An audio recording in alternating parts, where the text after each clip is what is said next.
Έκαμε τα πιάτα σου, ρε.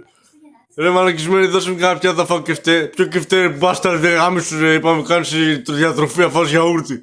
Άκουσες, γαμιόλα, μικρή πουτάνα. Σε μένα μάλιστα έφυσε, είπαμε καπότες δεν έχει εδώ, εντάξει. Θα πας να βρεις καπότα για την πληρώσεις. Μα δεν έχω λεφτά, σου λέω.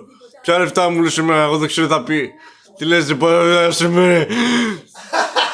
Μαλακισμένη, θα σου πω εγώ άμα δεν φέρεσαι.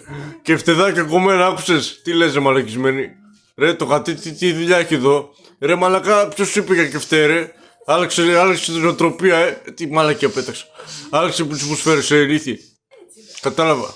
Ότι πρέπει να σταματήσει να φέρεις σαν μαλακισμένο. Κοριτσάκι, έχεις μεγαλώσει. Ας το κεφτέ και άντε πάει φτιάξει ένα φαΐ. Ούτε να φάω μ' άφησε μαλακισμένη.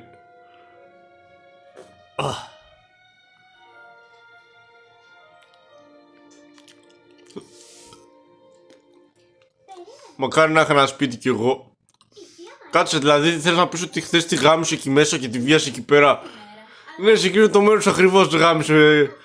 Αλλά εγώ δεν θέλω να φάω πούτσο. Τι λες, όταν μεγαλώσεις. Μα περίμενε, εγώ σου εξηγώ. Και εγώ σου λέω, σκάσε. Ρε, άσε με να μιλήσω, μπάσταρδι. Θα φας πούτσο με άσχημο όταν μεγαλώσεις. Δηλαδή θα φάω πούτσο πολύ, και θα με χύσουνε μέσα και εμένα, Ναι, είναι πανεύκολο, θα φας πούτσο πάρα πολύ άσχημο.